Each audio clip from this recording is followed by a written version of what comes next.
Hey, Debbie. CPU usage.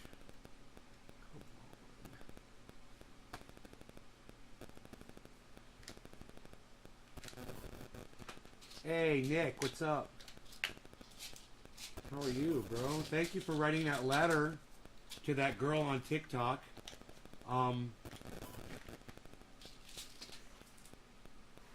Yeah, I never heard back. So.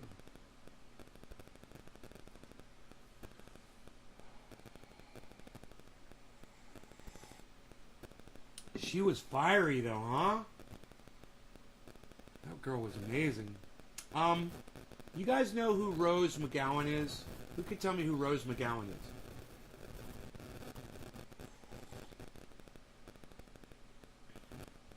The cell phone? Can you guys hear the cell phone? Really? It's all the way over here. How about now? Is that better? God damn. I guess when it's in front of the computer, man, the monitors, I guess, block it. Is that better? Thank you.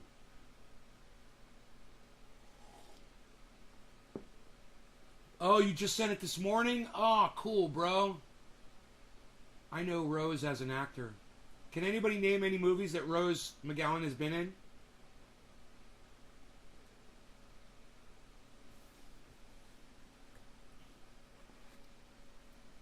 I don't know. Can you name a movie she's been in? Or a role she's played? I mean, her voice sounds familiar, but when I look at her, I don't recognize her. And I have a feeling I've probably seen her in a bunch of movies, but I just don't recognize her from any of them.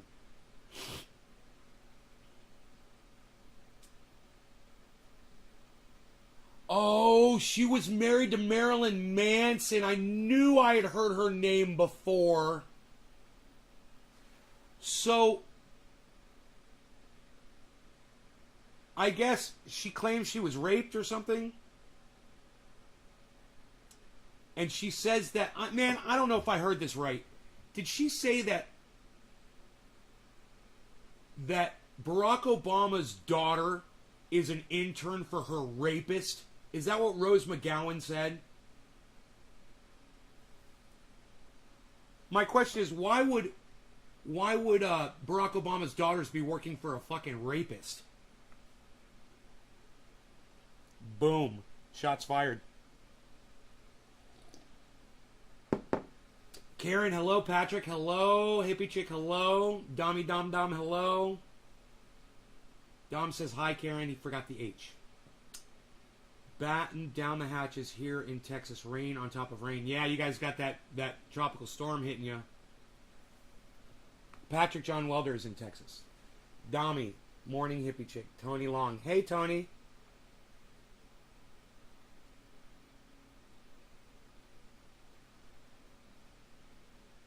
If a woman with the last name of Long married a guy with the last name of Hair and she kept her last name as her middle name, her name would be like Jennifer Long Hair.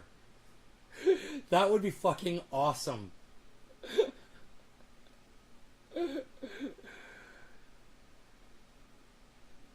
Karen, hello everyone. Dommy, Dom, Karen, Dom, Karen, I am well. Okay. Let's start some stories here. Let's start with the most boring one, the Larry Elder one.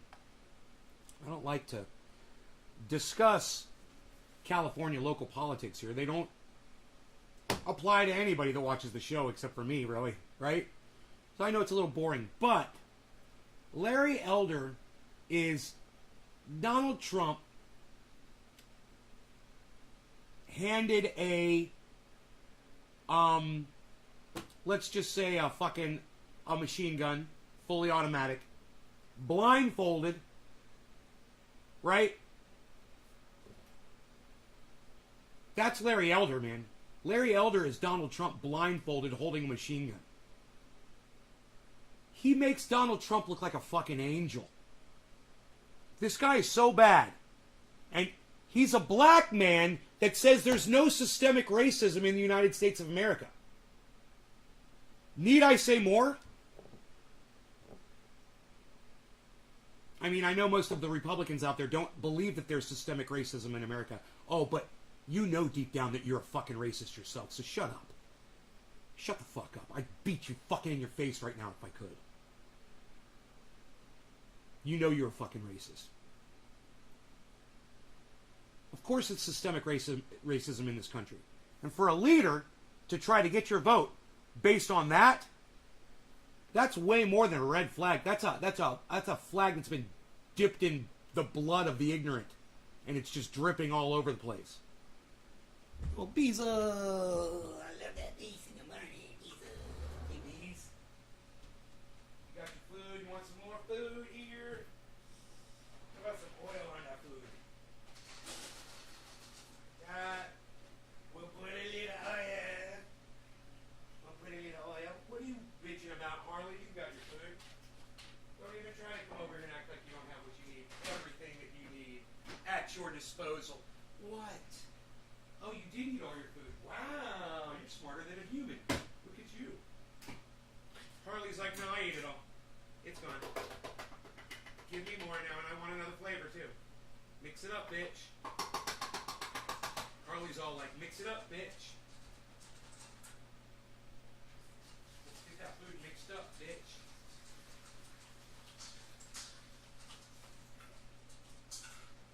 Now, before we start the Larry Elder thing, he is a right-wing black man radio personality.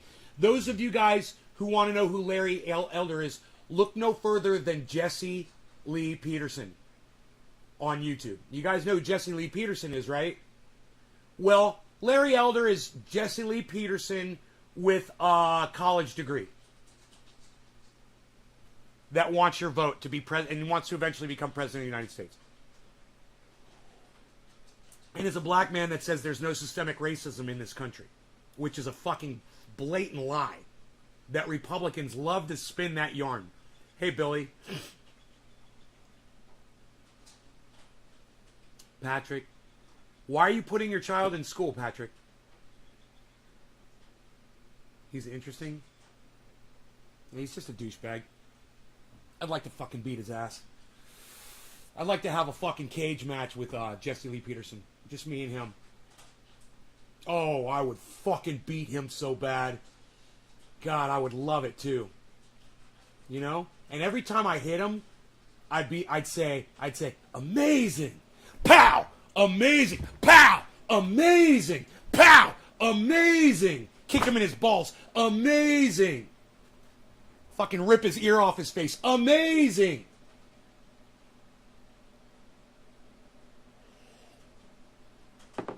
The biggest threat to black people are black people who claim there's no racism here. Okay? Jesse Lee Peterson, Larry Elder.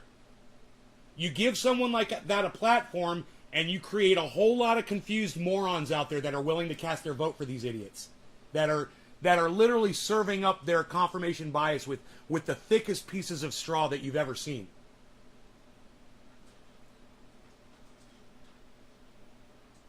Yeah, pow, amazing, beta, pow, what'd you call me? Pow, that's from my mom. I had problems with my mom. Pow, you know?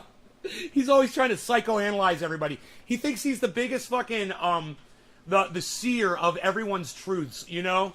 And you're just like, dude, you don't see dick. You don't even look at yourself in the mirror and see what you are. Oh, yeah, by the way, Jesse, you're black. Just so you know, I thought I'd let you know. Yeah, your skin's black, bro. And we can all see it. You're not a white guy.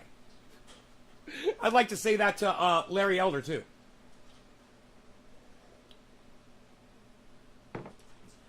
I'm not here to bash every black person on the internet, Josh. I'm here talking about Larry Elder. All right? So anyway, Larry Elder held a press conference with Rose McGowan. Now, like I said, I don't know who Rose McGowan is. I don't even know what movie. Did you guys tell me what movie she'd been in? She said that she'd been married to Marilyn Manson, but I don't know what movie she's been in. But regardless, he got her to come up on stage and give this speech about how she grew up in the Democratic cult, and, you know, which it is of sorts, but I digress. And she defended Larry Elder and said that she's been listening to him for years on the radio and that you should elect him instead of Gavin Newsom. Now, While that is all a fucking joke, do you know what's not a joke? Gavin Newsom's wife, or wives, whatever, contacted Rose McGowan and tried to buy her off. And she's got the fucking receipts.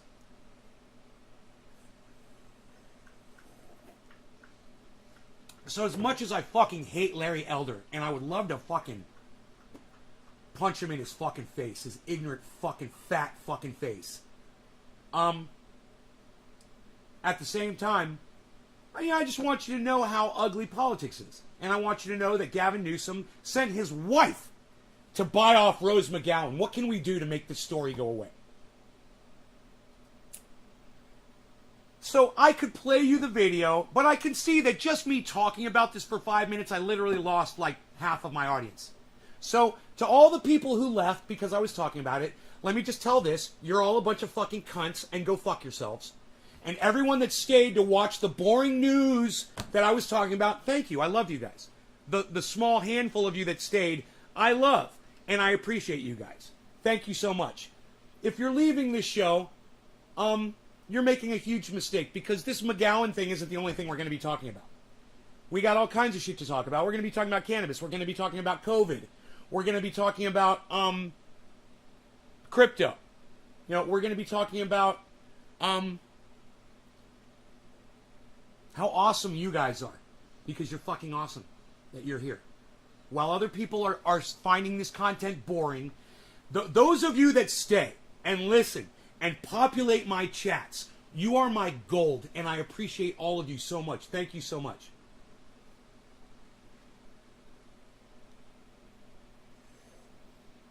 Rose was in Scream and Jawbreaker. Okay, I saw Scream, and I don't remember her in Scream. I guess she just got hacked up, huh?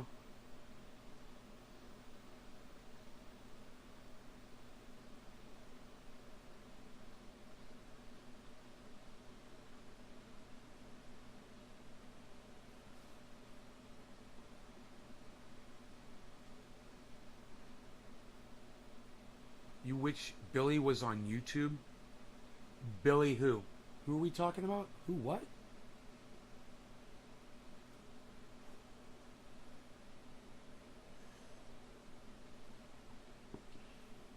You talking about Billy Valentine? Billy is on YouTube.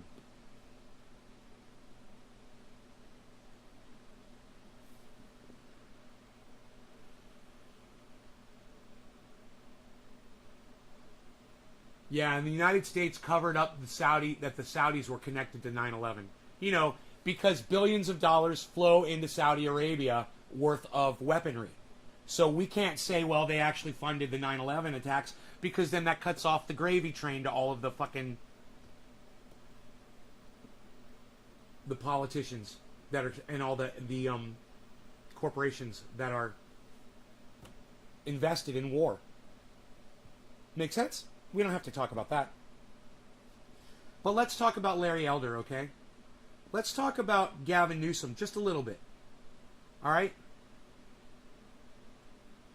I think you guys should just listen to a little bit of Rose McGowan saying what the Newsoms did. You guys should hear this, because I don't think you're going to hear it any other way. You'll hear it on my show, though, so let me get you to that part. And let me make another comment, a couple comments here. Okay, number one, I find Rose McGowan to be exquisitely ugly. She looks like a little pig girl to me. No offense to all the ladies out there. I do not find this woman attractive at all. And her little boy haircut, I don't know what the fuck that's all about. Number two, Larry Elder was so still standing there listening to her that I swear to fuck I was watching on my cell phone. I swear to fuck I thought he was a cardboard cutout, and I thought they just had it there on stage while she was talking. It was hilarious. And it looked like he wasn't even looking at her. It looked like he was looking past her, like at the wall. Because he's standing behind her, and it looks like he's looking at the, he would be basically looking at the back of her head, the way his head is angled. I don't know. You guys look at this and tell me what you think. let me play some of this audio for you. The audio, and the other thing is the audio is really bad, so I'll try to equalize it for you. Traveled the world, and I've had so many people say to me, Americans are the most uneducated. Not wrong, but they are wrong in this. It's undereducated. It's systematic, and it's done to you all on purpose. To keep you part of a complicity machine that benefits few. This is not a country or a state for everyone. This is a country for the few. This is a country for people like hair gel in the Bahamas. Okay, that's the reality. And I really wish I had better news. It gives me no pleasure to be the bearer of like truth, which is sometimes ugly. But do you want a society that has gangrene on its leg, but puts on a fancy suit and pretends it's not there while they hobble in pain? Or do you want to just stop, look at reality, take your medicine, clean up the wound, and run? Run free. Why not change? Why not go big? Why not put a stake in the heart of evil? Because that's what this really is. I mean, why would you wear a haircut that makes you look ugly? She's acting. Oh my god, dude, you ruined my whole show. Surrounded by Keith, you just fucking took all the air out of my tires, dude. Oh my god, I fucking hate you. Surrounded by Keith, I fucking hate you. And I love you. Because you pay attention, man. And yeah, you guys, my whole point was she's an actress. And she says, during the speech, she says, I don't want you reporters referring to me as an actress. Okay? That's how you take the power out of our message. And I don't want you referring to him, you know, and I want you to tell people that he is a black man. And I, you know, she says all these weird things, and it's like, you're acting. You are fucking literally acting. She's acting. She is an actress. Now, I'm not saying she doesn't fucking believe that Larry Elder is the proper candidate for the position. She does. I'm just saying she's using all of her skills that she has to try to convince you to vote for this fucking idiot. This fucking mudflap. All right? He's a, you know what he is? He's a broken mudflap that's laying on the side of the fucking road and just collecting fucking sunlight. Doing nothing. That's what this motherfucker is. He is just a useless piece of plastic. This guy. He is, once you hear him speak, look, I'm gonna blow the whole goddamn show right now. Are you ready? It was true. I was gonna go into the fact that she was play acting. But there's a bigger thing, and I don't want to bore you guys with the bullshit. I could walk you through this, and, you know, we could take a long time. But the fact of the matter is, it's really, this segment is really not worth too much more of my time. Larry Elder has no plan for the state of California. That's my point. Larry Elder offers nothing to solve all the problems that he's fucking pointing at. Oh, he's pointing at this problem. He's pointing at that problem. He's fucking pointing everywhere, folks. He's pointing at this problem. He's pointing at that one. Oh, Newsom's bad. These immigrants are coming in, and oh, we've got gangs and violence and blah blah blah blah blah blah blah. What are you gonna do to fucking fix it? Name one solution. He offers none. The man has a stage. He's standing with a famous actress. He's got all the ears of the world on him, and he doesn't give you one solution to any of the problems that he's dumping on our desks. And he wants to blame Gavin Newsom for all the issues. Man, this motherfucker can't even manage his own stance, let alone the largest state in the goddamn country of the most powerful country in the world. We're going to put this fucking cardboard cutout in a position of power in California? Are you fucking kidding me? Just wait till you hear him speak. Just wait till you hear this man that wants to be your leader speak. This is good and this is evil. And if you're tired of people looking at this country like it's the Florida of the world, which it is, looked upon that way, because, you know, it's earned it in a lot of ways. It sounded like she said, like it's the Florida of the world. I swear to fuck it sounded like she said the Florida of the world. It's hard to hear with this shitty fucking audio. But let me try to play that back. Did she say the floor of the world? Why not put a stake in the heart of evil? Because that's what this really is. This is good and this is evil. Put a stake in the heart of evil. How play acting is that? It's like, was she in like one of those vampire shows? Put a stake in the heart of evil. Are you fucking kidding me, you little fucking play-acting cunt bitch? Get the fuck out of here with your bullshit. Fucking Rose McGowan. What a dumb cunt. And if you're tired of people looking at this country like it's the Florida of the world, which it is, looked upon that way, because, you know, it's the floor of the world? I have no idea what she's saying there.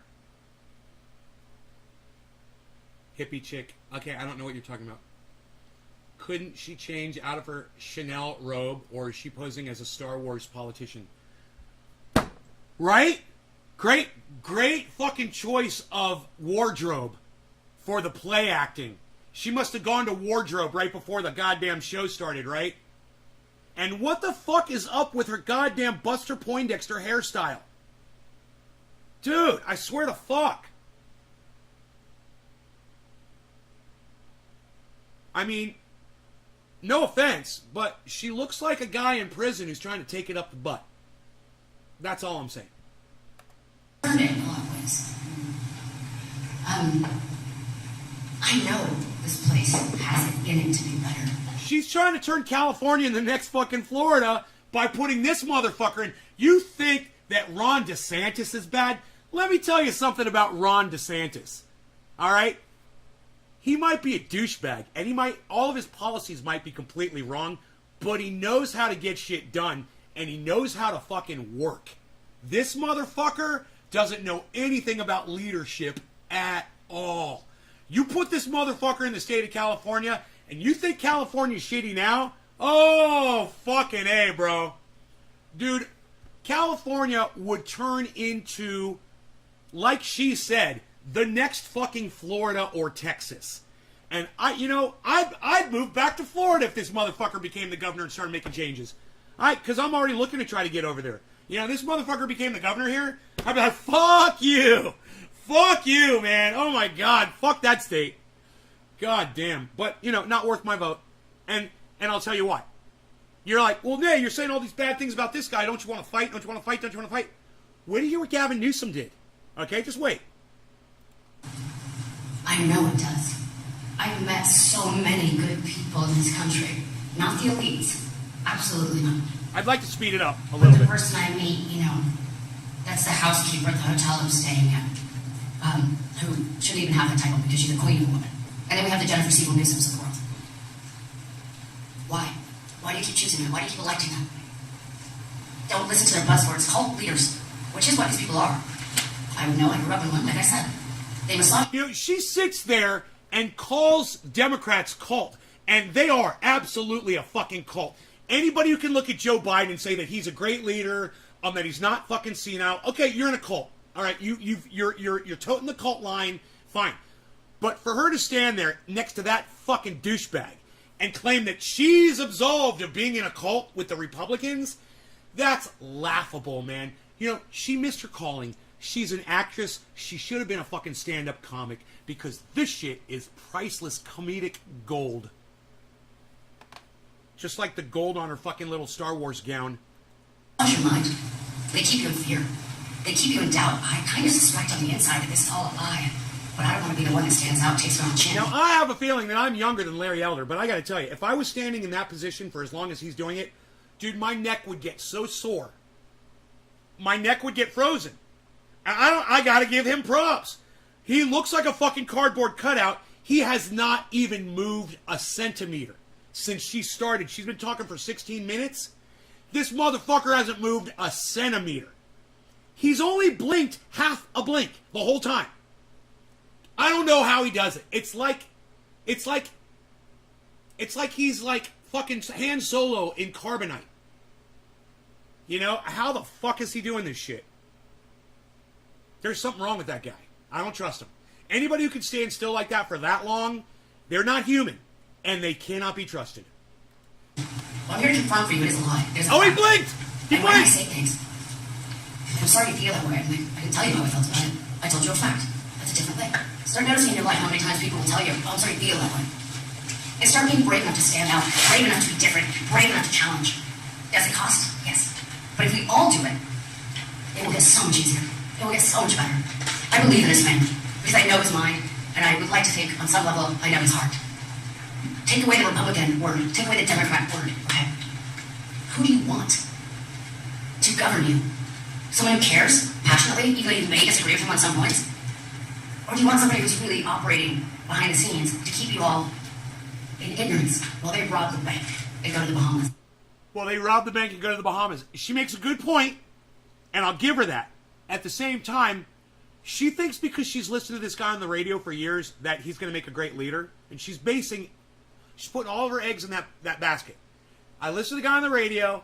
He's an awesome leader on his radio show. He's going to be able to fucking handle California. It was the same kind of thing that people did with Donald Trump. They sized him up based on the fact that he was a billionaire. Oh, well, he's a successful business. He was successful at what he got into. Larry Elder's successful on the radio. That doesn't mean he's going to be able to lead you. And she's taking the air out of her own tires here by saying you can't just trust anybody. Right, and you can't trust Larry Elder either. In fact, Larry Elder says there's no systemic racism in the United States. So, of course, this white bread bitch is going to go along with that fucking narrative. You know? Look how white she is. Do you think she's ever experienced systemic racism in her life? Her little golden look about her, like she's a little golden angel.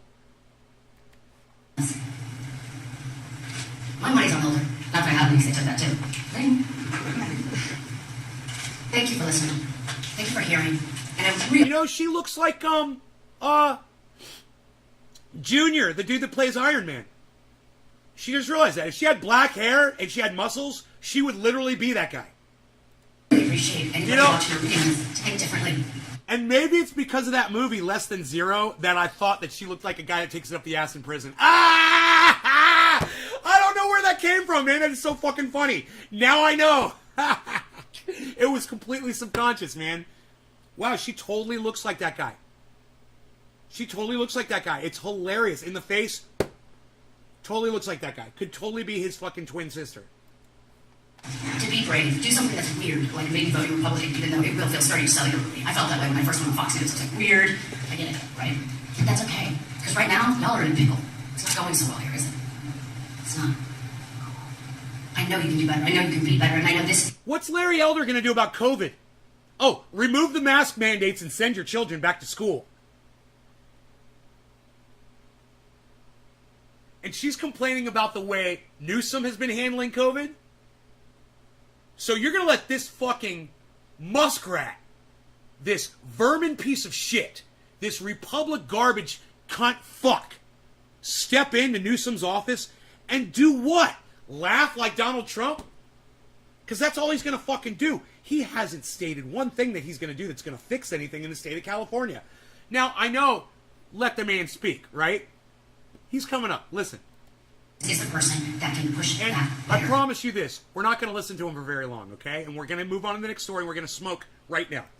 For all of us. For all of you. Systemic change is what's needed. Go big. Because it's not going well. So you have a choice. Stay status quo. Or be brave. I vote for bravery. I vote for Larry Elder. She says, you guys want to stay locked up with COVID or do you want to live free? And die by your own choice, basically. I vote free. I vote Larry Elder. She doesn't give a fuck about people who have no control over this. You know, hey, if you want to live free and you want to go catch COVID and die, I'm okay with that. I'm fine with that. But isolate. You know, you want to go outside and catch COVID, and once you catch it and you're fucking sick, isolate. We're going to talk about hospital beds here in a minute, okay? We're coming up to a story about that. They're getting very hard to find. But, you know, this mentality that you're not living free if you're wearing a mask, you're not living free if there's a mandate, if you're not living free. Dude, you're not living free if you have to abide by a speed limit on a roadway. You're not living free if you have to wear your clothes in public. You're not living free if you have to, you know, follow any of the societal or legal constructs or laws or regulations that have been set forth by society or the area in which you live. And for her to say that one more law makes it all your freedom going away is a fucking joke. Dude, I don't necessarily want to drive 55 miles an hour on a highway where I could be doing 120. But I do, and I follow those laws because you know what? Somebody's kid might fucking kick a soccer ball from their backyard and it might go out on the highway and they might get run over by me. So I don't mind following laws and regulations. Not because of me. I'm in a hurry. I gotta go pee somewhere, man. I gotta go take a piss. I'm in a hurry, man. But I gotta go a little slower and I gotta suffer a little bit so that I don't risk some little kid getting run over. And I don't mind. I gotta wear a mask so I don't risk some little kid or an elderly person catching COVID and dying. This fucking cunt bitch whose parents are cunts, whose children, if she ever has children, they're fucking cunts too, whose entire bloodline is all cunts, okay? And they should all fucking be extinct. This fucking cunt doesn't give a fuck about you, your family, your children, or your fucking freedom, actually. Because what good is freedom if we're all dead? That's why we wear our seatbelts. That's why we take medicine. That's why you take fucking, I wish I was free from this headache. Go take a goddamn Advil. Oh, I wish I was free from this headache. I'll just sit around and have a headache all day. Go take the fucking Advil. But Big Pharma! Well, I can't help you then.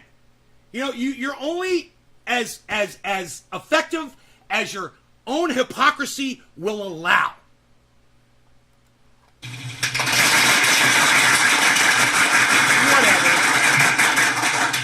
Say a few things about the way I've been covered. She was so proud of herself, man. She was so fucking proud of herself when she got those applause just now. It was hilarious. This campaign, the way I've been treated on this campaign, how critical members needed in this campaign. Dude, could you imagine 4 or 8 years of trying to decipher what this moron is saying? Now, I understand it's bad audio, but listen to how this leader talks. This is a radio personality? How the fuck can they hear a word this motherfucker says? Have you ever heard of projection? Jesus fucking Christ. No, not projecting your stupid beliefs onto other people like you do, you fucking denier of systemic racism in the United States. No. I mean, projecting your voice. You're a leader. You want to be a president of the United States of America? You want to be a leader of the state of California? Learn how to talk first, you fucking dumb cunt. Jesus fucking Christ. That woman that's half your size just projected her voice 10 times as more powerful as you did. Look how big you are. You have no power in your lungs. You're a pussy. You can't lead me. I can't hear you. If I can't hear you, you don't get to fucking lead me. I can't hear the commands that you're barking at me. Yeah, how's a radio personality not even be able to fucking speak so you can hear him? It's unbelievable. But let's listen to the mumbler. Maybe he's into mumble rap. Snoop Dogg wouldn't like that, would he? Fuck no. Snoop Dogg's like, you hear these fucking mumble raps? I already did this on my show years ago. And I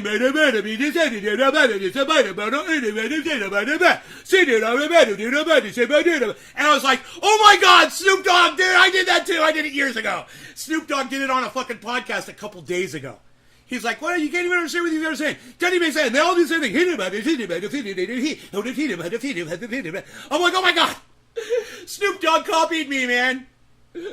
Mumble rappers, you fucking idiots. Take your fucking diapers out your mouth. Fucking kids. Mrs. Gannabis. Wrote a book called Brave. There's another woman in this room who's very, very brave. Her name's former State Senator Gloria Romero. She's a Democrat. She's still a Democrat. She can renounce the party. She crossed party lines in order to support a primarily one issue. And that issue is school choice. She believes, I believe, that the money should follow the child rather than the other way around. We're spending about $15,000 per student per year. I think only about 15 or 16 states spending money. And the money should go into an account of the parent chooses. Because she knows, and I know, that the kids living in the city are getting the worst teachers, the worst principals, the worst administrators, the worst outcomes. It almost takes an act of Congress to fire a bad teacher. So for that primary reason, she's supporting me. Regarding school choice, speaking of hypocritical, President... Dude, her hill that she's standing on, I just caught this because I couldn't hear him before. Her hill that she's standing on is she wants the choice of where she can send her kids to school. And because he's offering that, that alone makes him viable to be governor of the biggest state in the United States of America. That alone. So she can send her children to the school of her choice. Dude, if you're sending your kids to school at all, you're a dumb cunt. Okay? Right now, during a pandemic, you're a dumb cunt. All right, I'm pointing at you. Somebody came in the chat earlier and said, I sent my kid to school. I'm like, what are you fucking doing? Why are you sending your children to fucking school? Stop. Stop being dumb cunts. All right? You guys need to fight about it. If you got kids, hey, man, I'm out. I'm fucking totally out of this. I don't have children. I don't give a fuck. But if you got kids, and you don't want them catching COVID and possibly dying, and you don't want them catching the next big thing, stop sending them to school. Do you want the evidence that school isn't doing dick? Look at the millennials, man. All right? You want to see a whole generation of kids that aren't getting anything done or accomplished? They all went to school, man, right after I did. None of them have jobs. None of them have a future. They got kids. They got families. Yeah, that's really weighting them down without a fucking job and a future. You know, they're living off of their parents. They're literally just waiting for their parents to die so they can get the goddamn the will money, the inheritance.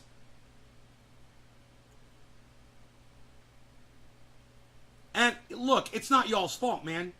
It's not y'all's fault, and I want you to know that. I'm not coming down on you because of that. This is the society we're in now, man.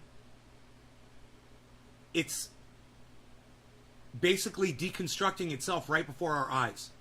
And this is just another aspect. Yesterday we were talking about how bad people aren't getting punished, and that's the gears of society slowing down. Today we're talking about how schools aren't educating your children enough so that they can go get a fucking job. Like I said, go ask millennials, what's your goddamn job? What kind of a fucking job, what kind of pay are you making? What's your fucking pay scale? You know? Are you on salary or are you fucking hourly? Think about it, guys. How volatile is your job? Could you walk out tomorrow? You probably could. They wouldn't fucking miss you. They'll just get somebody else who doesn't need any training to come in and take your fucking place. Right? Think about it. Now, some of you guys have specialized jobs and you guys make a lot of money and you know what I'm talking about. I'm not talking about all of you.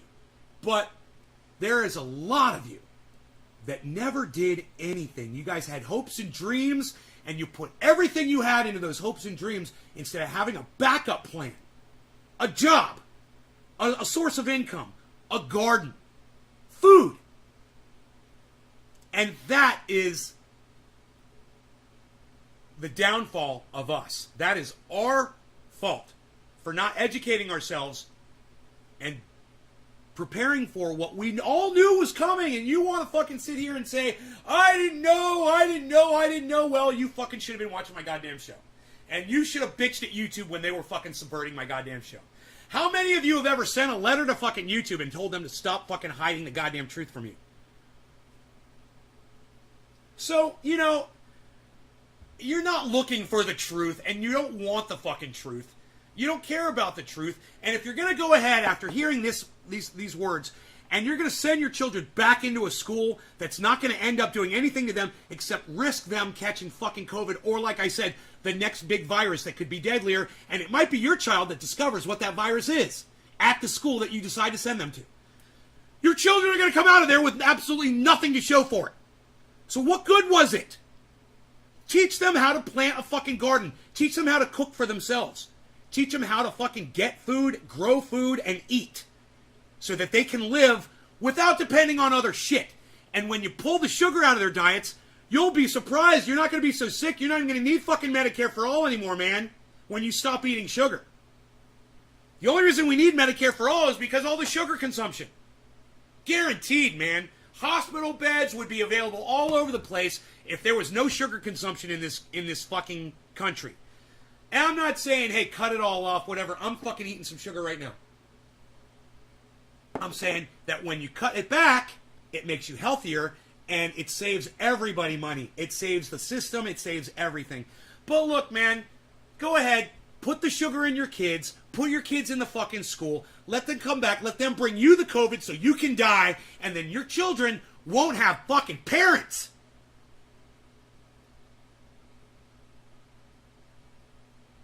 And I have to sit here and pretend like I care. And that's the worst part, because most of you motherfuckers out there, and I'm not talking about my audience, But most of the motherfuckers that are out there in the world don't fucking care. They don't care enough. They're sick of being with their kids. And you know what you fucking realized? You realized that the whole reason you had fucking kids in the first place was because you thought you were supposed to. And you had school to send them to fucking, 5 hours a day or however long kids go to school for every fucking day. And everything was fine. And as soon as that fucking school got taken away and you got stuck with the people that you created all day, you realized you couldn't fucking take it anymore. You know what? It sucks. It's life. That's the way it is. I warned you about this years ago, and if YouTube hadn't been subverting this channel, more people would have been listening, more people would have got this message. I would have probably been a guest on somebody's fucking podcast by now. And more people would be flocking here to hear the fucking truth and pull their kids out of these fucking COVID schools. Right, Billy? Goddamn, I know. No amount of stress and yelling helps a goddamn thing anymore. Right? Right? All right. We made some really good points. I want you to hear something Larry Elder says. Barack Obama, when he was living in Indonesia, his stepfather was an oil company executive. He attended a private school that was set up for oil company executives. But his mom felt that school wasn't good enough. She sent him back to Hawaii to live with her parents. And he attended the finest prep school in Hawaii called Punahou. He then comes to Los Angeles after he graduates from high school and goes to a fine private school called Occidental. He finishes up at Columbia, another private school. Then he goes to Harvard. His wife, Michelle Robinson, grew up in Chicago, and while she did attend a public high school, it wasn't her nearby public high school because she thought it wasn't good enough. So she got on a bus and traveled miles away to go to a high school. The Obama children, Sasha and Liam, they attended a private school that was set up for the teachers who teach at the University of Chicago. Cheers, everybody. Top of the hour. And then when the Obamas moved to Washington, D.C., Michelle made a big display of checking out the public schools and publicly said she might consider putting the kids in public school right. Put them in, send both friends, the same prep school that Chelsea went to. They cost $40,000 a year. The girls never set foot in a public school. Obama never set foot in a public school. And Michelle Robinson attended a better high school outside of her area rather than to go to the nearby inferior public school. Then when Obama became president, he shut down the D.C. Opportunity Scholarship Program that was set up by George W. Bush that gave vouchers to kids 12 through K. It was reauthorized under President Trump. My point is the Democratic Party has been the principal obstacle towards urban kids getting the first step towards getting to the middle class, which according to the Brookings Institution, which is a left-wing think tank, means at least finish high school, presumably one where you can read, write, and compute at grade level. Hypocrisy number 2. I was interviewed this morning by Garrett, Major Garrett, who's now with CBS. And he asked me whether or not I thought the election results, the recall election, would be fair with our respective results. I've been asked that question a lot about the 2020 election. And I said to Major, just once, I'd like somebody to ask my opponent, Gavin Newsom, does he respect the 2016 election? Because Hillary, for 4 years, referred to that election as having been stolen. Her word, not mine. She doesn't. I want everyone to tell me who this man reminds you of. Not physically, but when you listen to his narrative, who talks just like him about the exact same thing? All the time, never fucking shuts up. Oh, the election was stolen, the election was stolen, the election was stolen, the election was stolen. Who does he sound like? Who does he sound like? Who does he sound like? Who the fuck does he sound like? Who the fuck does he sound like? Who the fuck does he sound like? Who the fuck does he sound like? Who the fuck does he sound like? Thank you, hippie chick. Jesus fucking Christ. Yeah, Donald Trump, right? Look. Remember when Donald Trump told California that he wasn't going to send fire assistance because they didn't vote for him? I do. Imagine this motherfucker becoming president of the United States. He's still talking about the 2016 election, guys. Last I checked, it was 2021. This motherfucker is talking about the 2016 election. That it was it was fair, but that Hillary Clinton complained about it for 4 fucking years. to say it once or twice or 3 times. She said it constantly. For the entire 4 years of the last administration, she referred to it as stolen. She referred to the former president as illegitimate, not just once, not just twice, constantly, to the point where 2/3 of Democrats falsely believe that the Russians changed vote tallies, even though the Senate report found no such evidence. Russians tried, but they found not a 0 vote tally was changed yet. 66% of Democrats falsely, incorrectly, wrongly believe that vote tallies were changed by the Russians. The Senate report also found no evidence one way or the other whether or not the Russians changed the outcome of the election in 2016. According to Gallup, 78% of Democrats believe, quote, what are you gonna do for the state of California, you stupid fucking muskrat bitch? God damn this fucking idiot. All I can think of are little vermin scampering around. The Russians changed the outcome of the election. Yet nobody ever asked Gavin Newsom, does he believe, as Hillary believes, the election was stolen? And if he doesn't believe that, no one ever asked Gavin Newsom, do you believe her social media platform should be shut down for promoting the so-called big lie about the 2016 election? Hypocrisy number 3. The other day in Venice, at a homeless encampment, some white woman in a gorilla mask threw an egg. McDonald's Trump. It would have been major. I like that. McDonald's Trump. You're right. How did we miss that, Billy? We're idiots. That's why. We're fucking idiots, and that just proves it. We had 4 years to come up with McDonald's Trump. Dude, Google that shit. I bet you it comes up. I know somebody has thought of McDonald's Trump. I know. Google that shit. It's going to come right up. I promise you. McDonald's Trump. Oh, somebody came up with that. Especially after that whole McDonald's thing with the fucking military, dude. Or the football team. Dude, that shit was fucking hilarious. What a fucking joke. He serves up a buffet of Big Macs and Filet-O-Fish sandwiches and fries and shit. And you're just like, dude, you are the most classless leader of all time. You have less class than the most classless leader that was ever portrayed in an over-the-top fucking dystopian fucking movie. So little class. Donald Trump has no class. Only the person with the least amount of class in the world would serve McDonald's at the fucking White House. The man has 0 class. Come at me. Story if I had a D at the end of my name. They'd be talking about it in Bangladesh. They'd be calling it a hate crime. They'd have a manhunt for her. But because I have an R at the end of my name, nobody gives a rip. Now, I've never, ever, ever played the race card. I've never told people to vote for me because I'm... I've never played the race card, but I'm running on there's no systemic racism in the United States and I'm a black man. Dude, you might not be playing the race card one way, but you're way playing it the other. Are you fucking kidding me?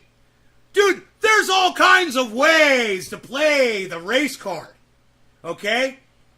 And this guy's doing it. There's no doubt about it. He's playing the race card all fucking day. And he's about to do the shit out of that. It's like, hey man, I've never breathed air before. Ever. Black, or to vote against me because I'm black. But I will tell you something. There was an article on the front page of the New York Times, all about me, negative of course. Never once mentioned that I am black, never once mentioned that I would be the first black governor of California. That's fine with me. But on the same page, long article about the, quote, first female governor of New York, close quote. So it was relevant to the New York Times when this female governor, who only became governor because Cuomo resigned, was the first. But it's not relevant that I'm the first black governor of California. Hypocrisy, double standard. Now, I was accused of sexism because I wrote a column 21 years ago where I was quoting a study from the University of Pennsylvania in Annenberg, where they asked women 25 questions and men 25 questions about politics. And it turns out men knew more than women did in 15 of the questions. They knew the same in 9, and women knew only more in 1. And I quoted a female professor who's still there, and she said the reason women knew less is because they get their primary source from local news. My apologies to people here from local news. And she said, and I quote, watching local news makes you dumber, close quote. I didn't say it, she did. And all of a sudden, I'm sexist and I believe that women are less intelligent than men. You didn't? I've written 1,200 articles. I've written an article once a week since April of 1998. I wrote about the fact that women make more money than men, young women do. I wrote about the fact that there are more women in college than men. I wrote about the fact that when it comes to medical school and law school, the percentages of men and women equal entering medical school and law school is... Dude, I'm reading all of your comments right now. I love them all. You guys are fucking great. Oh my god, let me go back and read these out loud. You guys are fucking so funny. You guys are so fucking funny. Chris says Trump. Yeah, it is Trump. Billy, you're right. It's a song by Low Key on Spotify, McDonald's Trump. I knew it, bro. Yeah, just because you and I didn't think about it, you know? There's a lot of funny people out there. When you're on Twitter, that's what you find out. Everybody's a fucking comedian, bro. There's so many fucking funny people out there on Twitter. I'm just like, every day that I read Twitter, I laugh. Some people's tweets are so fucking funny. You know, and sometimes it's just a few words and you're just like, nailed it. I bet all that food, Stevie G, 1985 says, I bet all that food was cold as fuck. No one wants a cold Big Mac, let alone those bitch-ass fries. Nah, you gotta at least microwave a Big Mac. And they're okay. There's a way to do it. There's a way to refrigerate and recuperate. Totally regenerate a Big Mac. I can teach you how. Relevant. You know, Charlie Kirk.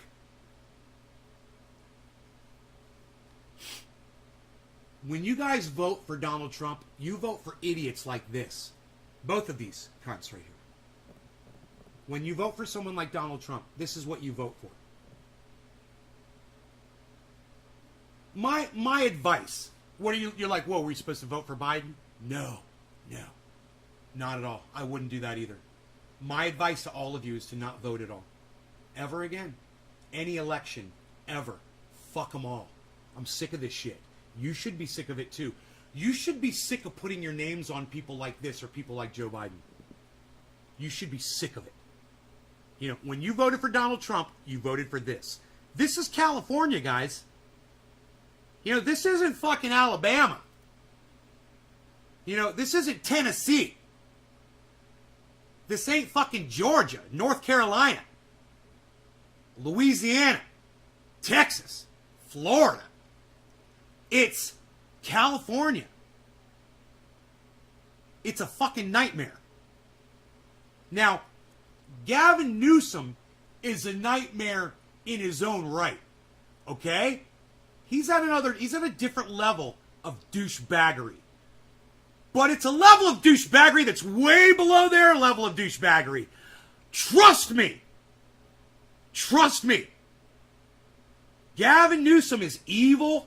These people are psychotic. Don't give psychos power.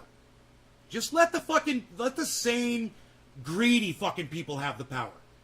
Okay? And if I was going to tell you the difference between Democrats and Republicans right now, Democrats are greedy, power-hungry, censoring-loving douchebags. Republicans are psychotic, women-hating, black person-hating, racist douchebags. You know, Republicans are a little bit worse, but they're both still down here under my ballsack, licking my fucking taint! Does that make sense?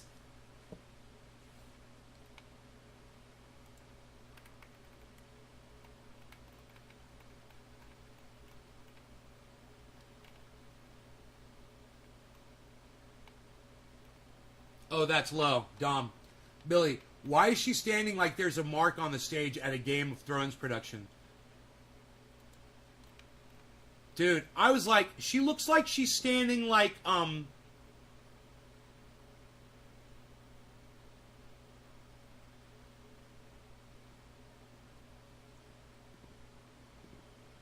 just the smuggest stance of all smugness.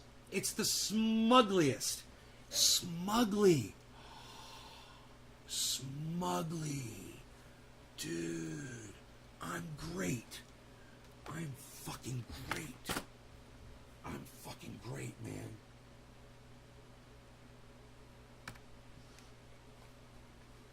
Smugly, dude. She's fucking smugly. That's already a word. As she smugly stands there. Oh my God. So smug.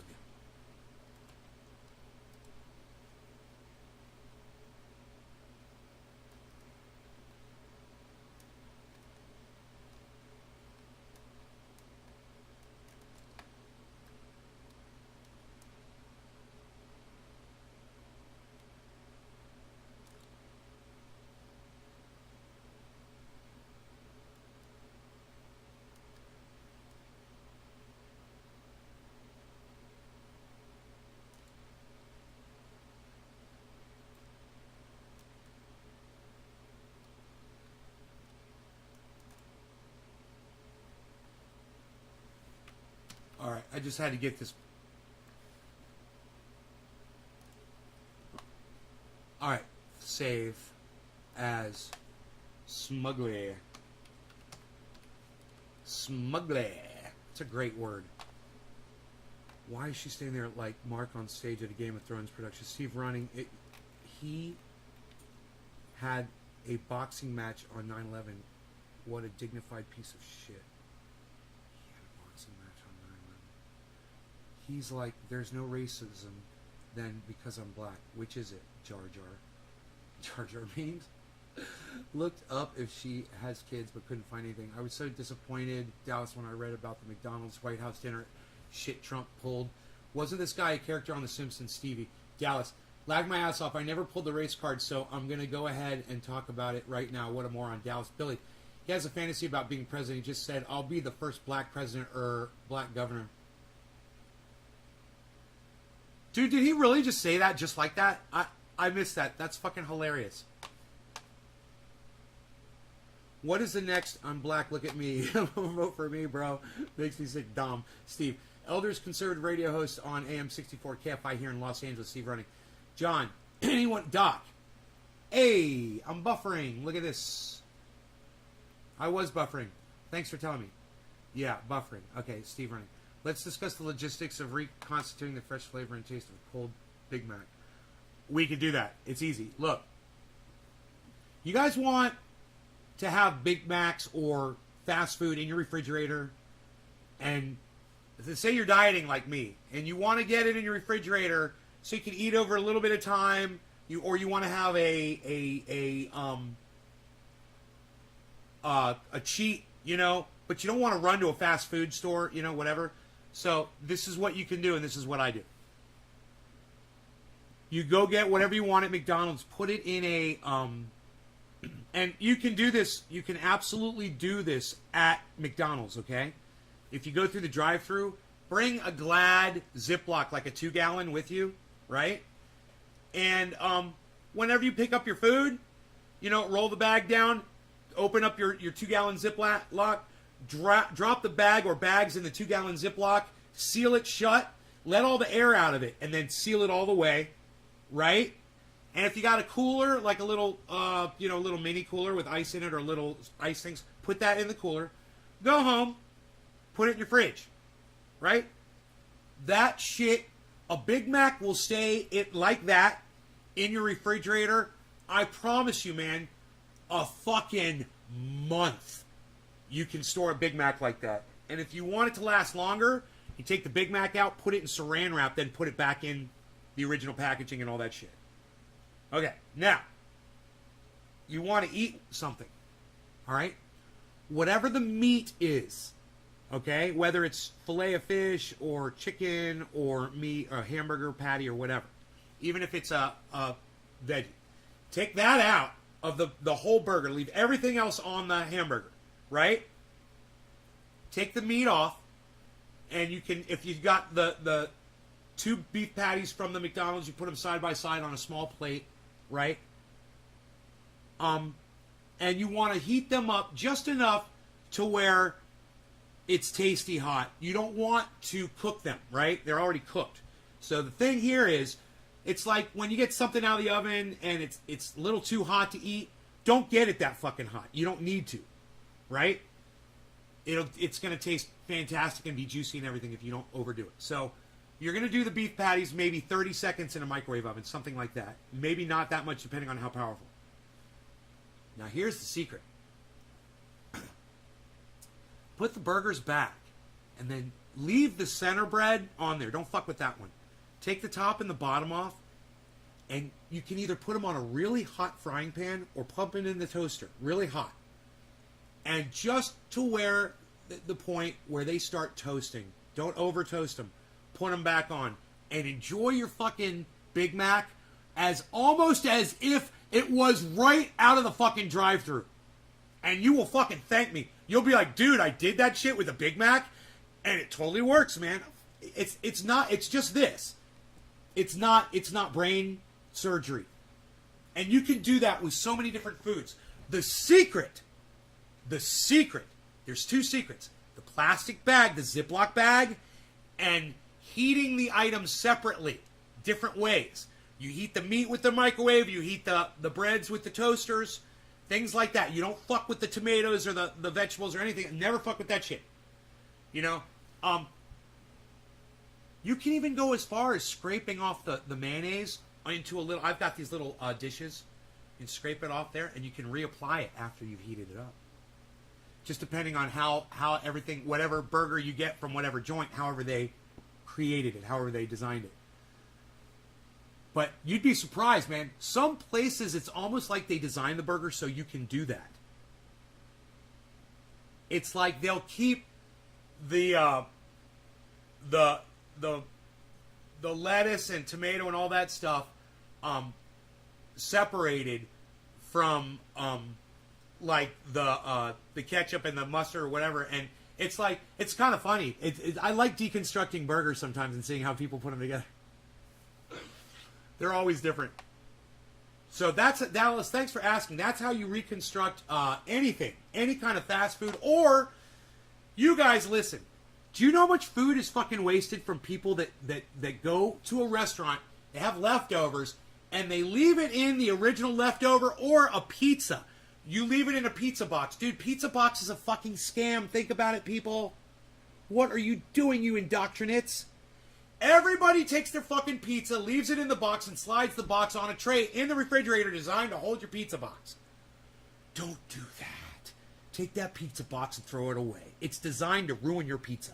Listen, as soon as that pizza is cool enough to put in a 2-gallon plastic bag, take the slices of pizza, stack them on top of each other. You can even face them depending on the type of pizza they are.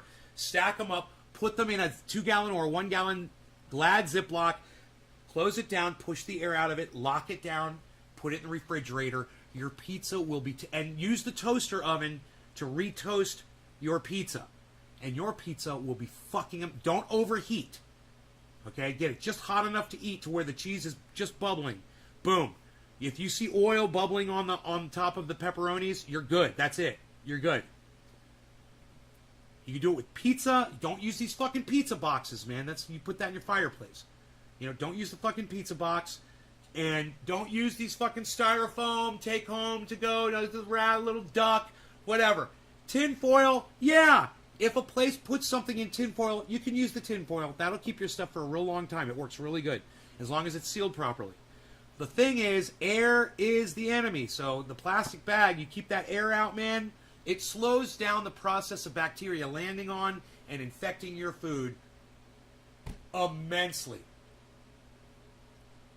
But it'll still happen over time. There's bacteria all over your food when you're eating it.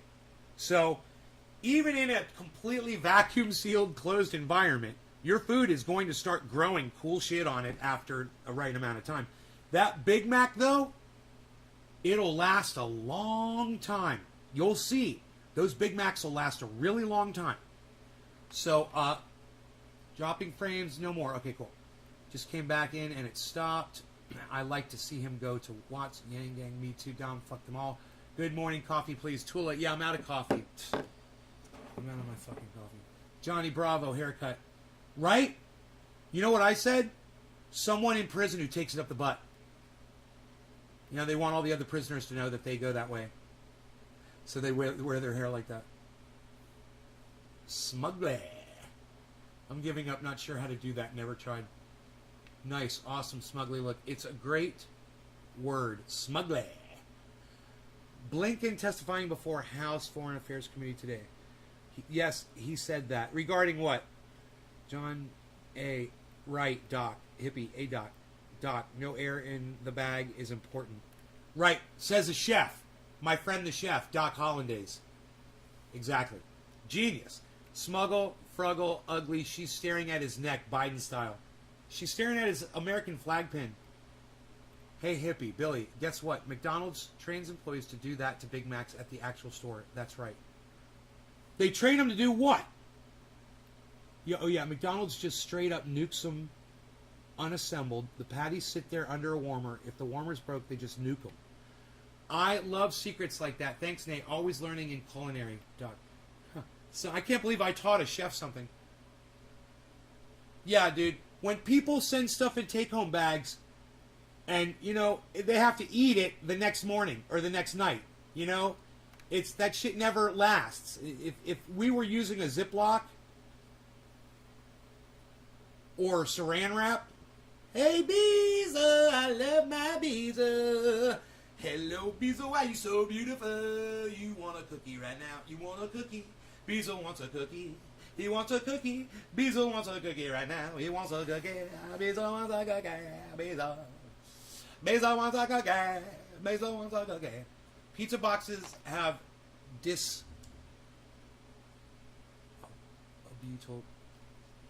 butyrylate, which is harmful to your nuts and ovaries.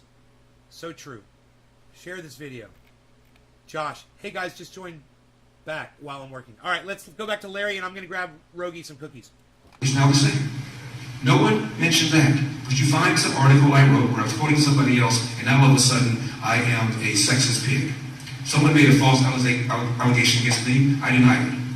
You've heard the allegation that Rose just made about Gavin Newsom's wife. She made the allegation, 3 days ago? Where's the Washington Post? That's a good question. What's the article about me? Where? Okay. Now, this is where, when you disagree with someone, you can find points with them that you agree on. I'd never vote for this dumb cunt.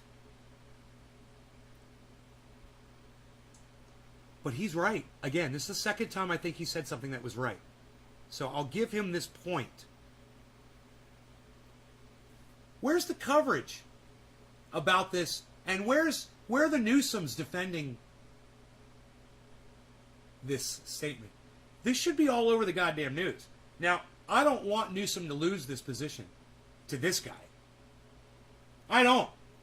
I'm not willing to fucking vote for him, though. I'm not going to participate in their fucking stupid election. But, you know, how do I feel? Well, I like a woman to have a right to choose. I live in the state of California, and I love it here. I love that it's a very democratic state. I live in an area where I live around a lot of Republicans. You know, when you live in a rural area, you're basically surrounded by Trump supporters. That's just the way it is.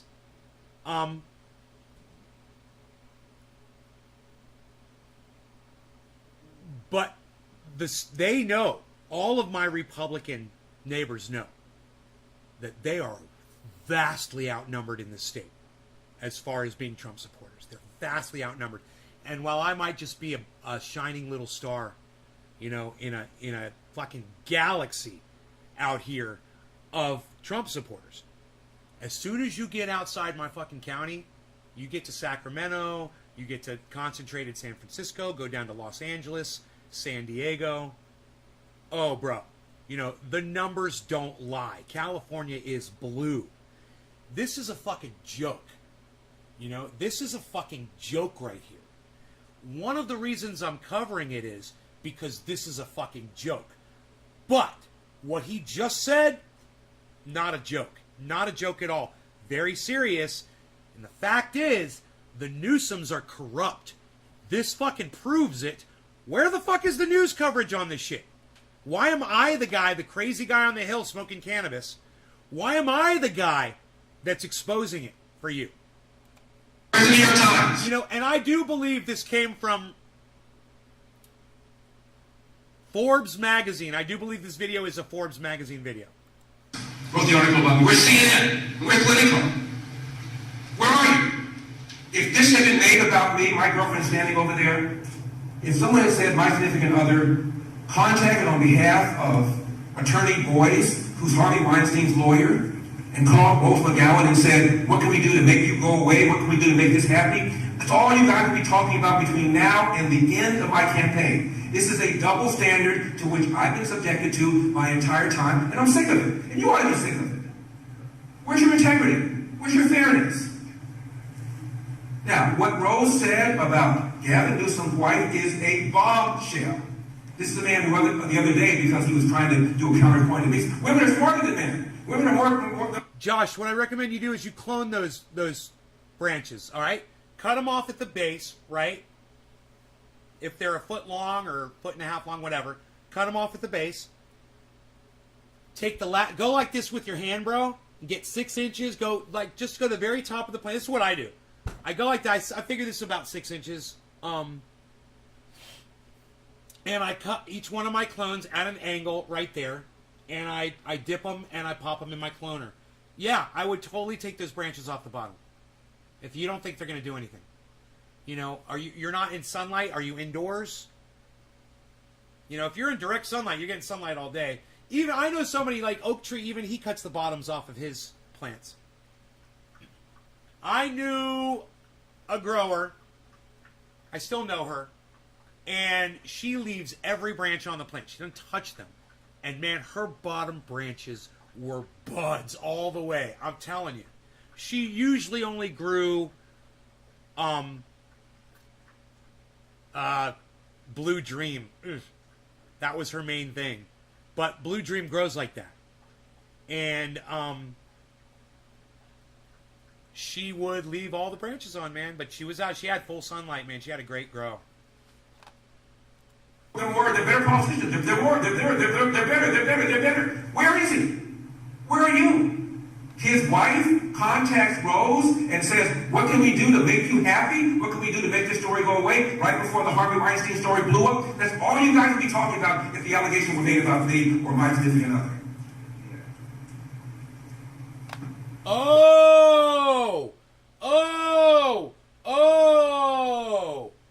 Okay, I misunderstood that. So I guess the Newsoms contacted her back then and tried to make that story go away. Dude, were the Newsoms trying to cover for Harvey Weinstein? This is fucking gigantic. This needs to be all over the fucking news. Is that what this is about? Is Harvey Weinstein the guy that raped her?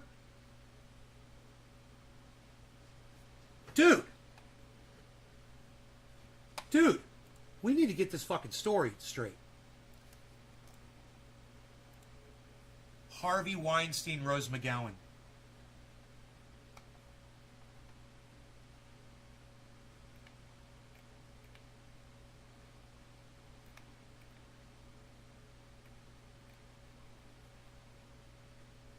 $2019, bro. 2019. Hey. Holy shit. Dude, this is real. This is real, guys. Gavin Newsom was trying to cover for Harvey Weinstein, the fucking rapist monster. That's what this is about. This is even bigger than I imagined. Whoa. Do you need to see it yourselves, guys? Do you need to see it yourselves? I don't mind showing it to you, dude. I research shit quick as fuck, man. It doesn't take me long to Google something, and it shouldn't take you long to Google it either. Boom shakalaka. Bad out. Let's get to that headline. Harvey Weinstein scandal. Who has accused him of what?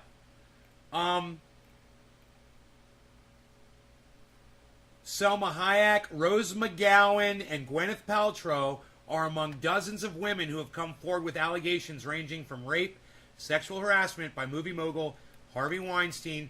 You guys, this was back in January of 2019. 19.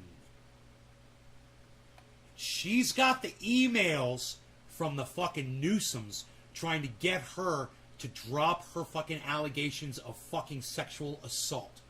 Gavin Newsom is a fucking monster and a piece of shit. Understand, these people are too. But isn't it a tangled web to fucking just learn about, guys? This was worth going through, wasn't it? This is fucking psychotic. Any questions? I'm making some more coffee. The questions are great. Listen. Questions, if you could raise your hand if you have a question. Questions from Rose and questions from me. Sure. Steve Gregory, KFI AM 640, local news. And by the way, she said 640, she didn't say the 90 Katie. So Oh, shit. No, I know, and that's why that's all right. I wondered that myself, but I'll take the credit. I like that Larry Elder has a sense of humor and that he was able to make a crowd laugh. I like that. That is a likable characteristic about Larry Elder. Like I said, I hate this motherfucker. But I don't mind pointing out realities to y'all. Thank you for You that. know, and especially when you're running for office, it's important. Likability is important, you know? No, seriously, Larry, you seem kind of surprised by all of this. Didn't you know that this was going to be the case when you got into this race? Didn't you know this? Didn't I know that the media had a double standard and I would be subjected to hypocrisy of the party of you guys? Yes, I knew. Well, actually, I know. no, the question is, sir, is didn't you know that this was going to be sort of a dirty fight? I mean, you know that there was going to be a battle. This was not going to be an easy thing. You understood that. I knew what I was getting into. But that doesn't make it okay. Come to the mic, please, if you're going to speak. Thank you. But that does not make it okay. It does not make it okay that the New York Times has 98.5% of its readers identifying as Democrats. But people yell about Fox News, only Republicans watch it, right? And when you all question, you're a part of it. I don't know your coverage, I don't know your work, I'm sure it's stellar, truly. But you're a part of it. Didn't you know it was going to be a dirty fight? Yeah. Does that make it okay? And does that make you all not complicit in it? Does it make the New York Times, who got a Pulitzer off of me calling them, unlike what Jodi Kantor, the journalist who won a Pulitzer off of my bravery? And they lied in their book, and they said they called me another New York Times lie. And they have blanket silenced me since I supported Tara Reid against Joe Biden. But they care. But they care. And every feminist organization in this country is in on it. Every big one now. Ultraviolet, like all of them, certainly Time's Up. Wow. She's calling I knew my fight was going to be ugly. Does that make it okay? And does that not make every single person asking that question and yet not commenting or contextualizing things correctly okay? No, it does not, sir. Well, Our next question comes from David Weigel. I'd like to say one other thing too. What I find kind of amazing about this race, folks, virtually nobody has defended Gavin Newsom's record on almost anything. We have Barack Obama doing a commercial for him. Okay. Bernie Sanders. Once again, he's making an excellent point. At the same time, what are you going to do for the state of California? He's got nothing because the state of California is a blue state. And everything he wants to do to the state of California is Republican-based bullshit. So he's all he can do is attack Newsom, but he makes a good point. It's a great point, man. Newsom is corrupt as fuck. This proves it. She coming out in public proves it. She's got the emails from the guy's wife or his ex-wife that is begging her to change the story about, I guess, Harvey Weinstein. I want to go back because she talks about it and we can go back and listen to it. Like I said, the audio was hard. I was taking a shower. It was hard to hear what was being said, you know. The House is cutting a commercial for him. Senator Warren cuts a commercial for him. And nobody utters the following words. Gavin Newsom has done a fine job for the people of California. Crime is up. Homelessness is up. People are leaving California for the first time in the history of the state. We're 170 years old. This never happened before. And when people make between 50 and 100K leave, the number one reason they cite, they cannot afford the price of a house. More businesses have left in 2021 than have left all of last year, and the rate at which businesses are leaving is twice the rate of the last 3 years. We have the highest state income tax in the nation, 13.3. And it's the biggest revenue stream with California, the income tax. 1% out of 40 million people in California pay half that state income tax. And they're leaving. And they're taking their tax base with them, leaving less money for fire suppression, less money for schools, less money for roads. The man has mismanaged the forest. We're having rolling brownouts. I can't think of any front. The declining quality of public education, the rising cost of living, the rise in homelessness, the way he ignored science and shut down this state, his forest management, rolling brownouts. I can't think of any front at all where this man has done a good job. And you guys want to talk about other stuff. And that's because this man, Gavin Newsom, has been able to switch this thing from a referendum on his behavior, his governance, into a quote Republican takeover. As if that has anything to do with crime. As if that has anything to do with homelessness. As if that has anything to do with the outrageous cost of living. The average price of a home in California is now 150% more than the national average. 150% more. If you look at the percentage of people living in LA who are black and in San Francisco who are black over the last 20 years, it's declined. Primary reason, the price of a home. The state's in trouble. And forget about all these right-wing conservative talking points. There's a left-wing magazine called The Atlantic. A few months ago, article, The California Dream is Dying. All the things I talked about. Declining public schools. The stranglehold environmentalists have over Sacramento. High cost of living. High homelessness. The California Dream is dying. I urge you all to check it out. Every single talking point I've made has been made in that magazine, and these are not Republicans. So she's been busted lying about being...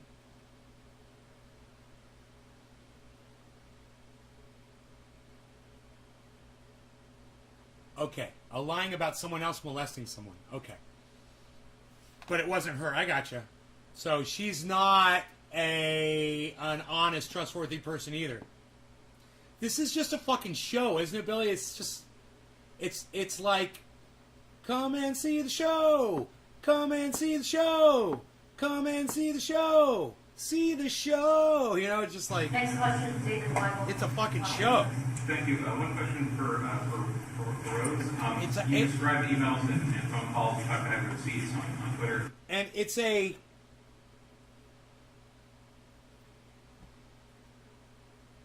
It's a fucking joke, man. All of these people, they're all corrupt. They're all bad. And they're all in it for themselves. You know? Are you willing to produce, show the email to the press? And I have a question for Larry separately. Ms. McGowan described why she thinks this is a voting issue. Could you expand on why Gavin Newsom's name is on the ballot but not the wife? Could you expand after that question on why this should be a voting issue for people who sometimes separate a spouse from a candidate? Well, I'll take that one. Is that okay, Larry? Yeah, I'll tell you why. You don't think Jennifer Siebel Newsom went home that night after first making contact with me and talking to her husband. And if her brother-in-law is Schiller, Boyce's partner's son... And you know what? She's published the emails. She's published the emails to the, I believe, the Guardian, she says. That makes him the brother-in-law of Gavin Newsom. They'll probably be They're all coming out in tomorrow together, or today. Okay? Obama's daughter interned for my rapist 2 months before I exposed him in the New York Times. They're all in on it. And you know it. That shit's gonna be trending. That's a disingenuous question, friend. I'm checking Twitter right now. The receipts, yes, I sent the emails to Politico this morning. Those are all screenshots of her emails, the ones I posted. There it is. I just didn't put in, like, her name on it. But those are not me writing out anything. Those were the actual emails. But I can certainly, and have. I sent them to Politico this morning. I challenge you to put them in. I challenge you to cover it. And I challenge you not to refer to me as an actress and not to refer to him in a dismissive way. As a Do better, Republican. please. We need you. We need all of you. Don't refer to Larry Elder as a Republican in a dismissive way. You know, it's like, what did you mean by that? It's like that's why she paused. She's like, don't refer to him as a white man, okay? Don't refer to him as someone who's been accused of sexual assault, because he has been. You know, was it by someone just like her? Who knows? Like I said, it's a fucking show, folks. Come and see the show. This is the last question. I just want to make one more statement. I don't know if the LA Times is here, but I was described by the LA Times as, quote, black-faced white supremacist. All because I don't believe in the lie of systemic racism. And it is a lie. When Barack Obama ran for president in 2007, he was running against Hillary for the nomination on the Democratic side. A Mormon named Mitt Romney was running for the nomination against John McCain on the Republican side. And Gallup tried to find out which one of these four politicians had the biggest hurdle. They asked Americans, would you never vote for a black president? 5% said they would not vote for a black president under these circumstances. 11% said they would not vote for a female. 24% said they would not vote for a woman. 42% said they would not vote for a man who would be as old as John McCain would have been, 72 years old, had he won. So Obama had a smaller hurdle than these people. I'm with CNN too. CNN had a study in 1997, 24 years ago. They asked black teenagers and white teenagers about racism. And not too surprisingly, both of them said that racism was a major problem. But then Time and CNN did this, and I'd never seen this done before. They asked a black teenager whether racism was a big problem, a small problem, or no problem in their own daily life. Doc, I just tweeted at you. Black teens called racism in 1997, 24 years ago, either a small problem or no problem in their own daily life. In fact, more black teens and white teens said, and this is verbatim, more black teens and white teens said, failure to take advantage of available opportunities is a bigger problem than racism in the culture. That was before Obama got elected, let alone reelected. Speaking of whom, he gave a speech at a black church in 2007 when he was running. And he's talking about racism. And he said, the Moses generation, referring to the generation of Martin Luther King, has, quote, gotten us 90% of the way there. 90%. Which I thought was reasonable. I once saw a poll that said 8% of Americans believe Elvis is still alive. He then said the Joshua generation, referring to his generation, has to get us an additional 10%. First time he's interviewed on 60 Minutes was Steve Croft. And he hadn't yet caught Hillary yet. He's running for the nomination. But he was coming, otherwise they wouldn't have interviewed him. And Steve Croft said, Senator, if you don't get the nomination, will it be because of racism? And Senator Obama said, no. If I don't get the nomination, it will be because I have not articulated a vision that the American people can embrace. Now I'm sitting home watching this. I said, hallelujah. I don't vote for Democrats because I want lower taxes, lower regulations, strong borders, and strong national security. But at least he's going to be a racial reconciliator, I said to myself. Before he got elected, before he entered the Oval Office, I should say, I think he won with 52% of the vote in 2008. Do you know what his popularity was? 70%. Before he set foot in the White House. Many people who didn't vote for him said, okay, I don't want to vote for somebody whose taxes didn't regulate, soft on national security, soft on the borders, but it'll at least bring us together so we'll pull for him. 70% popularity. And what did he do with that? The Cambridge police acted stupidly. No, they didn't. If I had a son who looked like Trayvon, what does that even mean? Racism is in America's DNA, he said. Really? The first time Gallup asked about racism, about whether or not you vote for a black president, was 1958. And the percentage who said yes was in the high 30s. Now only 3% said they would not vote for a black president. He invited Al Sharpton to the White House over 70 times, one of the most vicious race hustlers in America, who, by the way, is now a Democrat kingmaker. Google Al Sharpton, Democrat kingmaker. The guy who became famous by falsely accusing a white man of raping a black woman is a Democrat kingmaker. A man who was in the thick of Crown Heights in 1991 and said to Jews, if you want to pin your yarmulkes on my head, on your head, come over to my house, let's get it on. He's a Democrat kingmaker. It's so hard to hear. A man was in the streets of Ferguson before 1 minute was taken, one word of testimony was taken, yelling, no justice, no peace. He's a Democrat kingmaker. You ought to be ashamed of yourself. Obama had a great opportunity to bring us together. And instead, because he wanted power, he wanted the Democratic Party to remain in power, he knew that if he played the race card and got 13% of the black vote all upset about social justice issues, we're not going to talk about schools, let's not talk about streets, safe streets, let's not talk about... This guy's still talking about Obama, and you realize he's had all this time to speak and has not offered one solution for anything that Gavin Newsom is doing.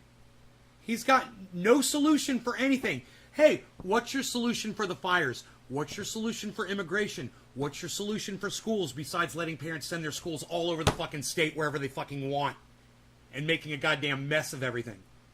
You know, instead of just improving all the schools. You've got no solutions and you've got no platform. What are you standing on? Newsom bad? That's all you've got? Newsom's way better than you, bro. More than I have a job. Let's talk about racial justice. You have to prove to people why you're a better selection than Newsom. Dude, if this guy were to win this election, I think I'd be in so much shock. I don't know what I'd fucking say. I'd just be like, well, I guess I'm going back to fucking Florida. Fuck this state. You know what's funny? It's like you're surrounded by a bunch of Republican neighbors, but they all love you, and they all know that you're not one of them, and they all know, and do know that they can rely on you whenever they fucking need you. And when they need something, you're the one they fucking call. The Democrat. You know, not the Democrat, but the liberal, the fucking not even a liberal anymore. They all think I'm a fucking Democrat, though. I guarantee you. All of my neighbors think that I'm a fucking... They probably think I voted for Joe Biden. Because I'm positive they know how I feel about Donald Trump.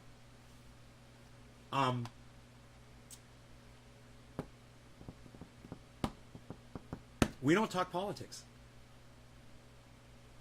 We talk, hey, can you do this? Can you do that for me? Can you help me do this? Can you help me do that? Hey, you got any eggs, bro? And he divided this country. I'm going to be united when I become governor. I'm going to use my bully pulpit to unite us. Because we have far more in common than we have apart. That's right.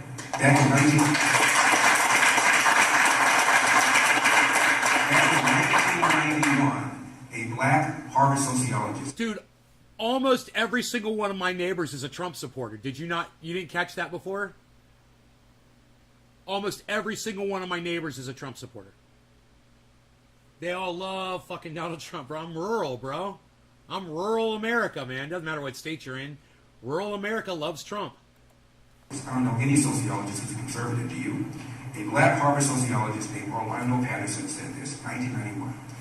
America, despite its flaws, is the least racist majority society. Eggs are a leftist agenda, right? More opportunities than any other country in the world, including all of those of Africa. That was before Obama got elected, let alone re-elected. My final thought. In the mid-60s, Martin Luther King gave an interview to British television. This is 2 years after the Civil Rights Bill was passed. And he said, the changes in America surprised me. All right, let's go way back and see if we can find where she's talking about what happened. No points, no. So what? He is the better candidate, he is the better man. And I heard him for hours and passed at that point. So imagine my surprise last week when I'm on the Dave Rubin show and we're talking about the recall, which I'd only had kind of a tangential awareness of because I live in Mexico, I live in the jungle. It took a lot for me to come to the U.S. I'm scared of this place. It's been very cruel to me. It has not been kind. She blames America probably for what happened to her with Harvey Weinstein. She blames a whole country for being raped and being mistreated. Dude, you're a fucking Hollywood actress. You're in movies. You get to fucking walk on the red carpet and have paparazzi fucking ask you questions and take your picture and put you in magazines and people clamor to have your fucking autograph. Huh. She's never experienced any of that before? Dude, I got recognized in a Walmart once, dude. It was the fucking highlight of my goddamn life. You know? She's got some fucking nerve. A lot of people in this country like to kill that which they don't understand. It's like a cult. I grew up in one. I would know. I know all the markers. See? She grew up in a cult, and when she said that, I thought she meant she grew up in, like, her parents were Democrats. Isn't that funny? This woman literally grew up in a cult, guys. It's fucking psychotic. She became a Hollywood actress, man, after she grew up in a cult. So I'm asking people watching, or people reporting on this. First of all, don't report on me as an actress. I hung up that shingle 10 years ago. I fought my way out of that world. Number one, if the cult leader is not your father, you didn't technically grow up in the cult. Boom! I deserve more respect than that. Thank you. That's a side note. So imagine my surprise when I'm on air with Dave, and I said, yeah, even it came back to me.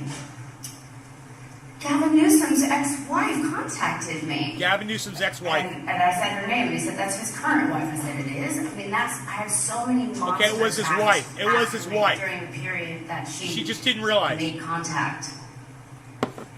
An organization called We Are Ultraviolet, that I do not trust, a feminist activism group, got a hold of me and said, Jennifer Siebel Newsom, she's a big producer of feminist films and Hollywood documentaries. She's pro-women. She'll help you.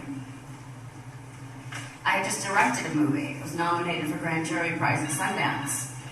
And because of the consistent and total blacklisting that I had endured for almost all of my career, as haphazard as it was, after Weinstein assaulted me, I thought maybe someone will help me finally. Maybe somebody will be real.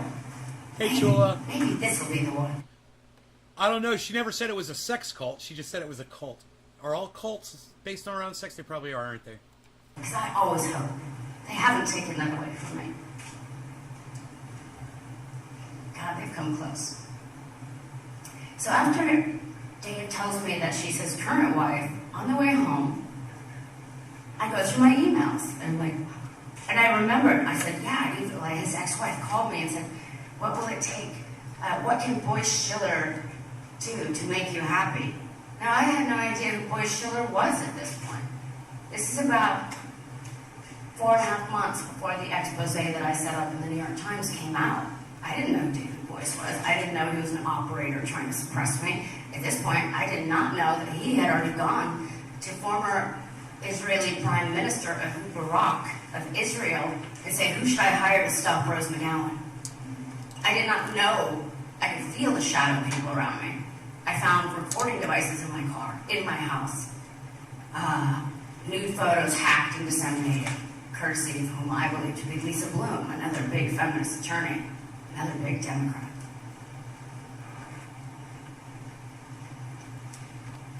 If she really found recording devices in her car, I hope she documented all that shit. I hope she's got all that as evidence. I hope she's got photographs of it. That's all I'm saying. That's a hell of a assertion to make. So I would hope that if you found the recording devices, you took pictures of them before you smacked them with a fucking hammer. So when I finally got on the phone with Jennifer Siebel Newsom for what I assumed was about movie projects, imagine my surprise when she says, what can Boyce Schiller do to make you happy? And I had no idea who that was. So I just said nothing and hung up on her. That was my last contact with her. And then the expose broke. And I'd spent years setting this up. Years behind the scenes. Hounded at every turn. So then I go through my emails, and I remembered, upon seeing this long email, where Jennifer Siebel Newsom is inferring that she was a Weinstein rape victim, to get into this private email group of Weinstein rape victims.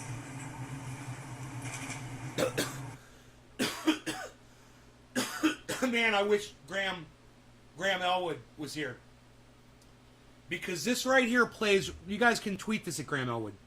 This plays into everything he says about there being a giant cabal of pedophiles and rapists. They all support each other, and they're all tied into the fucking Democrats. Barack Obama, Gavin Newsom, Hillary Clinton, that fucking dude that died in prison, Ghislaine Maxwell, and Harvey Weinstein, all of these motherfuckers. And they were all protecting each other. And Gavin Newsom's fucking wife contacted one of the victims and asked her to make the story go away? Dude, you know how many women were accusing that guy? It's fucking psychotic. And the other day, I was reading it and I was like, I had forgotten about this lady. I forgotten about this treachery because there were so many. It was coming at me every day. Oh from my all God, sides. that's hilarious. My only goal. And I hope she went back and had to find those fucking old-ass emails from 2019 and dig them up. And she fucking found them. Dude, how cool is this shit? Was to take down some monsters and show people that you do not have to be out there with a picket sign. You do not have to bite at the angles of power. You do. She needs to out every single one of those motherfuckers that was defending Weinstein. She needs to out every single one of them, dude. She's got a list of people that were trying to get him off the hook. Isn't that fucking crazy, man? You find out that someone in your circle is a rapist. A lot of these motherfuckers knew it all along. And then you go out of your way to fucking protect them. You are a piece of fucking human garbage, man. You are a scavenger on people. You're a bottom feeder. You're a fucking bowfish, man. Have to cut off its head. And it is a hydra. It is a many-headed beast. You get one down, another pops up. That's what I was dealing with. Plus global derision, paid off media that Weinstein had paid off for so many years to destroy me because I never signed a non-disclosure agreement. He was right. I was his enemy. And he was correct. I am formidable. She's formidable. Again, it doesn't make me happy. I always just wanted a life where I could walk in the grass and stare at the trees. Pretty simple. But it didn't turn out that way. So I thought, I'm going to keep life hacking the system.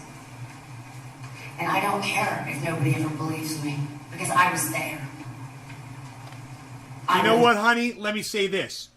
If you wanted people to believe you, you should have never filed public charges against somebody else for molestation or rape or whatever the fuck that was, and then had to retract it because you were a fucking liar, you're a defamer, you're a libelist, you're a fucking dumb cunt bitch. Billy, if that shit's true, and now she's crying that people don't want to believe her. Dude, you can't fucking cry wolf even once on this planet.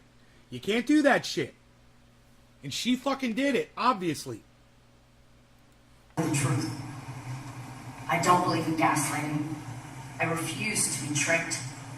And every line in this email to the Weinstein victims, talking about me and my paranoia, and the reason I suspect her to be a spy is because of my trauma. She starts it with, please turn off the dings, thank you.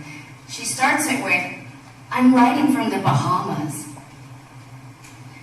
Okay, thanks for being rich. I don't know what you're trying to say. Imagine my surprise as I get deeper and deeper into this that I find out, and it's not on Google, definitely ain't on it by the way, on DuckDuckGo I find out that in fact her brother-in-law is David Boyce's law partner, Schiller's son. So today we look up DuckDuckGo, we put in his name, her brother-in-law. I find out he's arrested for beating his wife. Imagine my surprise. These are your leaders. These are who you vote for. And these are who you are attacking. This man, me. Well, that man behind you has been accused of sexual assault. So don't be so quick to fucking tell everybody to vote for somebody else. When they're all fucking corrupt pieces of shit. And anybody's like, why not change? Why not be better? So as an outsider, someone not from this country changed my name the first day I got here. She strikes me as like a Hillary Clinton narcissist. This woman right here. That's what she strikes me as. Oh, man. I watched a great movie last night, you guys. Unfit on Amazon Prime, I believe. It's called Unfit. Dude, it's riveting. It's put out by that Lincoln Project, I believe. Dude, it's fucking riveting. I couldn't stop watching it, man. It is really, really good.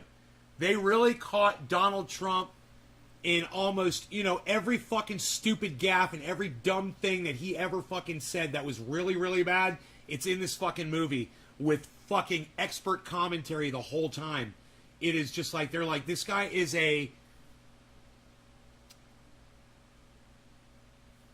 it's a something narcissist. I can't think of the first word. It's not morbid. It's like overt. It's like overt narcissist. It's another word though. It's a clinical term. Yeah, unfit.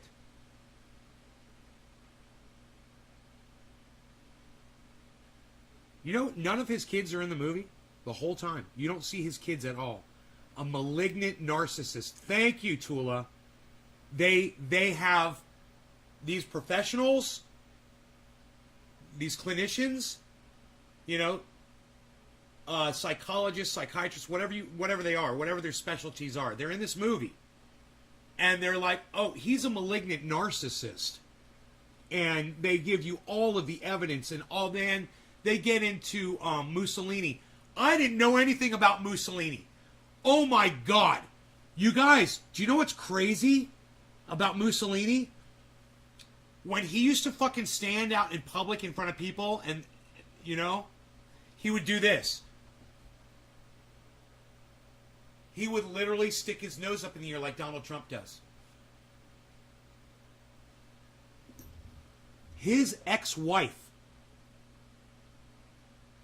I can't think of her name, Marla Maples, said that Donald Trump used to read Hitler's speeches, and he used to say that Hitler used to say things 3 times in his speeches, and Donald Trump really liked that and knew that that's what made things true. And so Donald Trump, in his speeches, he would always, very often, say things 3 times in a row. Because Hitler did. You guys, he learned from Hitler. It's not just that he's acting like Hitler or whatever. He literally studied Hitler. And is gone out of his way to emulate Hitler as a leader. And if you ask Donald Trump, you ask him what his favorite book is, he's going to say he doesn't have one. Ask him who his favorite leader in history of all time was. If he's going to answer honestly, it's Hitler. He might not answer honestly. He might choose Abraham Lincoln or something like that. But in reality, all time, from all countries, like you could catch Donald Trump off guard and say, who's your favorite leader of all time? And he would say, Abraham Lincoln, And then you would say, from another country. And he would go, Adolf Hitler. And it'd be too late. He would say the quiet part out loud. Because he's that stupid. You guys, if you watch this movie, there's a lot of people that worked for him, that worked alongside him, that completely just out him and say, well, this is what he does. Do you know, one guy says he's not a racist, he just hates people that are against him. Right? Another guy says, oh, he's a racist. And they give many, many, many, many examples. But they talk about Trump supporters. They talk about the, COVID.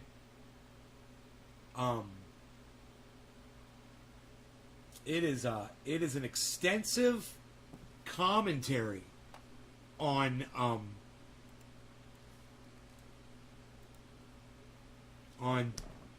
how unfit Trump was to be president of the United States, and how hypocritical, basically, it exposes a lot of hypocrisy throughout the entire system, but mostly just focuses on Donald Trump, like he would want it. Anyway, I love you guys. Thank you so much for watching the show. I'm sorry I went so long. You guys take care, and I will see you this afternoon. 4:20 show. Let's do it. 4 hours. I'll see you guys back here. Love you guys. Bye-bye. You guys go to Twitter. I'll see you on Twitter. Bye, guys.